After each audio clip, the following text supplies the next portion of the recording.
الله الرحمن الرحيم. السلام عليكم ورحمة الله. إذا عشرة فرابضن هريان وسوق هذا الدعوات اللي بعد بوجي براكسن بروجريسا وأنا أرضيتي كلا دون السومال ستار أونلاين ترينين عشرة دي أنا ببر أن السومال ستار أونلاين ترينين هريان وسوق هذا الناي بوجي اللي بعد دعوات اللي بعد يان سوق وده قالناي إذا عشرة فرابضن هريان وسوق هذا الناي وأنا ما أرضيتي كلا دون السومال ستار أونلاين ترينين ستيب باي ستيب تلعب نصي سحون دونا وانا مهم جدا تاسي بوجي لبعد عادسي لبعد براكسن بورجريس ليسن 10 not for jazz ورجاس معها دايركتنا بروحي معلومات وديري اسوسو ديري كرنا somalistarabad.com ardayda la soo xiriiri doonto www.somalistaronline.blogspot.com videoyadan ka heli karnaa wada dhan iyadoo cashiro fara badan hore aan u soo baranay dabcadii labaad boogii new concept english ka tirsanaa silsilada new concept english ka tirsanaa oo practice progress ah not for jazz maaha ama ciyaartii jazz kaanu naqaanay maaha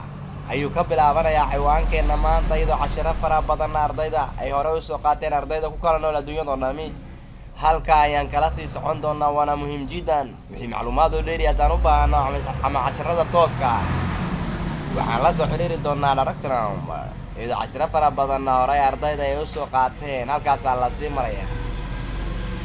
We have an old musical instrument وحانو لهين آلة موسيقى قديمة. It is called وحلقو يرجري كالفورد. It was made وحيهات in Germany وحاسمي لغو فرسمي ودن كجرمالكا. In 1681 كن لح بقول سديتني كودي our Clatford. آلة اسكيبت waxaa lagu xafiday in the living room qolka jiifka ama qolka nasiinada. It has belonged waxaana iska lahaa to our family reerkeena for long time xilli hore. The instrument aalada was bought waxaa soo iibsaday my grandfather away many years ago sanado badan ka hor. Recently it was damaged dhaawac ayaa gaaray by a visitor qof booqda.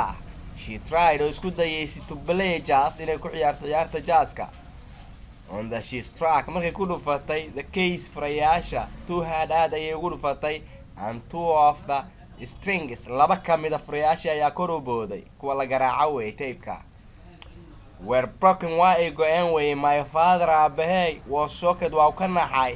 Now hadda we are not allowed noloma ogola to touch inaan taabano. It is been repaired waxaana dayactirayo by a friend of my father's. Aabahey saaxiibkiisa ayaa dayactiri doona. Compression brisane waa soo ururinta and brisane waa summary and composition. Answer ka jawaab this question su'aalahan in not more than 45 words is ka badan 45 eray.